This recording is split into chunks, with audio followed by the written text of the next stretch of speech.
Coach Cristobal, who joins us right here on the set. Coach, always a pleasure having you. There's always enthusiasm and excitement for Miami football, but I get a sense of a bigger buzz even this year. You guys have done a nice job acquiring talent for the upcoming season. Well, I appreciate you saying that. Certainly our staff, our program has worked really hard at acquiring some high-level competitors, some really high-caliber talent, and bettering the depth of our program as well. And so it's been our focus, just getting to work, increasing our levels of effort, of discipline, of performance. It's been a really, really good spring, and we look forward to a great summer. What is the overarching feeling you walked away from spring feeling? I know the job's never over. You're still busy right now, but when you walked off the field for the last time, you felt what, Coach? I felt strong progress in the form of culture, in the form of roster, in the form of people, work ethic, and progress. You know, you have discussed Cam Ward, and it's more than just a quarterback. It's the whole group buying into it.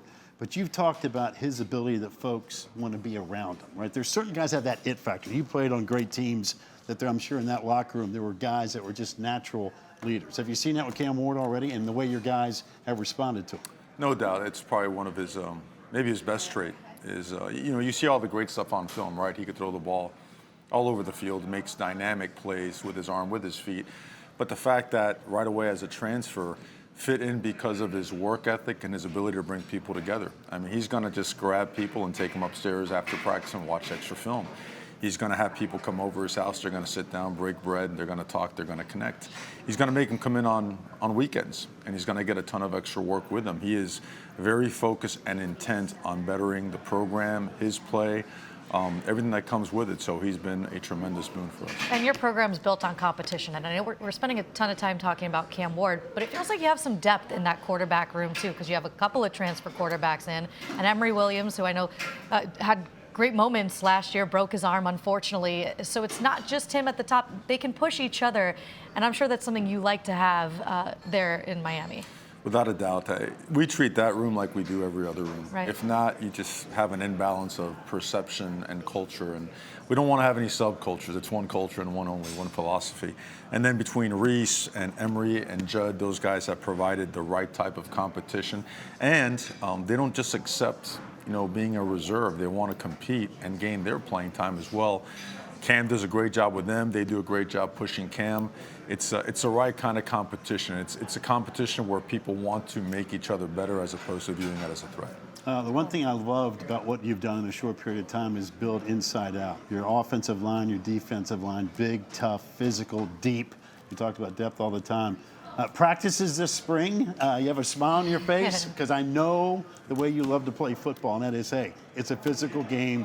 Search and destroy. How about the boys up front? Well, we've been getting better. We've been at this for 2 years now, and we've been building this roster, building this culture, and there's been steady progress. And actually last year, there was a lot of progress statistically, sans the areas of turnovers and penalties, which they end up costing you. And now you take another jump in terms of caliber of talent, development, culture, and now you really do a lot to address those things, to take that next step as a program.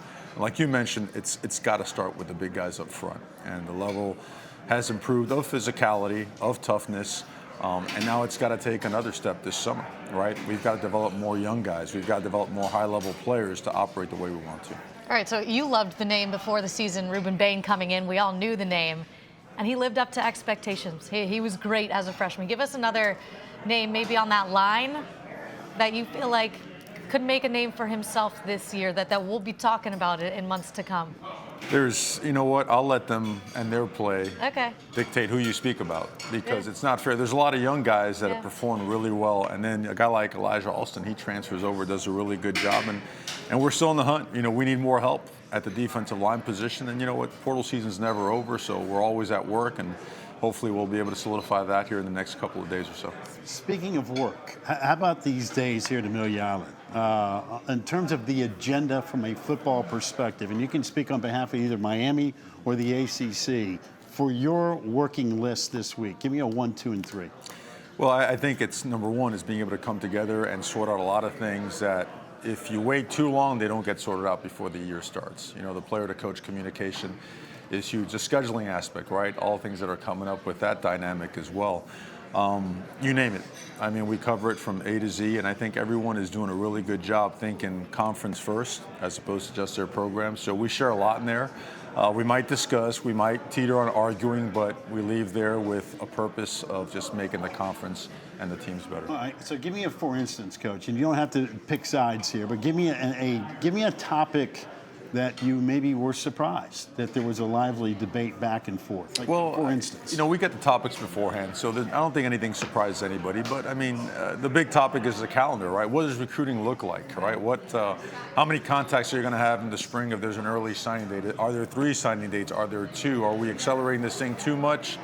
Are we going down a hole that might take us to it's even more unknown and cause further changes? So all good ideas, a lot of stuff on the table. The most important thing is to leave there unified and have really, really good talking points to push the right type of change for the NCAA. Since you mentioned some of the technology changes we're going to start to see, we tested it out a little bit during bowl season. You get iPads on the sideline now. You get the coach-to-player communication in the ear. Your thoughts on that? It's changing, it's evolving, and now you have some new toys to play with over there on the sideline. Well, I mean, you know, we still have a couple coaches that if they had to write a term paper, they write it on a typewriter nowadays. So Right. They're going to have to get used to the technology and the iPads on the sideline.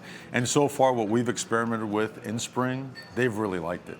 You know, it's the information, the increase in the speed by which you get information is incredible. And certainly, I think our coaches have adapted really well. They're excited about it. I know the players, right? They live in the day and age of instantaneous. Right. Feedback and information, so they're excited about They it. all have it in high school, too. So They it's do. one of those things. You come to college, and now it's the same. You arrived from Miami from Oregon. Now we add Stanford, we add Cal, and you probably think, I never thought I'd see those guys again. And lo and behold, here we are in one big conference, and you throw SMU in there too. What's that been like in terms of the dynamic in the room, given sometimes you got new coaches? How about 3 new teams? Well, I think, first of all, 2 great programs and 2 great coaches in Coach Taylor and Coach Wilcox. Knowing them, I actually had met Coach Taylor way back in recruiting in the California area, and also obviously having competed against Coach Wilcox, very familiar with him and their programs. They're great additions, great institutions, great fan bases, and now our players get to see a part of the country they would have never seen, probably would have never seen. Right. I mean, I played my first game at Cal, you know, so I can firmly, specifically remember just how awesome that was, and our players get to experience that and better buckle up because those are good football teams. If we're talking about the schedule and the calendar year and all that, you guys open up against Florida. And you're a Florida guy. I'm from South Florida. He's lived down there. We all know how big the rivalry is. And for me, I think it's important that all 3 teams, Florida State, Miami, and Florida, play each other every year. I think there's something to that. How do you state the significance of that game 1 against the Gators for your team and just for the start of a season? Well, the next game is always the most important game. Right. And one thing I won't do here in the month of, what are we in? Because it's I don't even know. May? In May is we won't start discussing an opponent. Okay. We won't do that. Now, Miami, Florida, and Florida State playing each other is paramount, in my opinion. Yeah. And those games are always as intense and as important as they could possibly be. By the way, lunch being served earlier today. Have you had any influence in getting some quality Cuban food up here Zero. in Mill Island? Huh? Zero. Zero. I don't know about the North Florida Cuban food. I mean, you know, I would have thought by now, Coach, you've done such a great job in recruiting. You got everybody fired. The next thing on the list, I know you got 3 or 4 things. We got to get some Cuban food up here to Mill Island. Well, I was thinking maybe more we bring the ACC meetings down to Miami, and then we could accomplish that. I like where this guy's head is at. I agree with that. That works. What about for you this summer? I know you're always busy working. Football's always top of the mind, but you've got a big family too that's very important to you. Anything that you're going to do personally this summer to try and get away before we crank this thing up? Well, I mean, it's the month of June now is it's a beast within itself.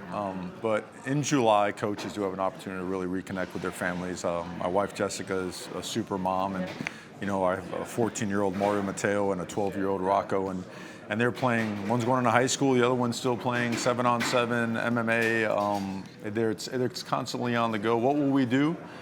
We'll probably do football, and we'll probably fish somewhere, but we find the pockets of time, and we find a way to connect as a family, and we're super blessed, you know, thank God, to be healthy and to have the opportunity to be at the University of Miami. Well, we appreciate you finding a pocket of time to talk with us. We look forward to the upcoming season. I know you do too, but again, stay low, keep moving, and we'll see you down the road. Amen. Go Canes.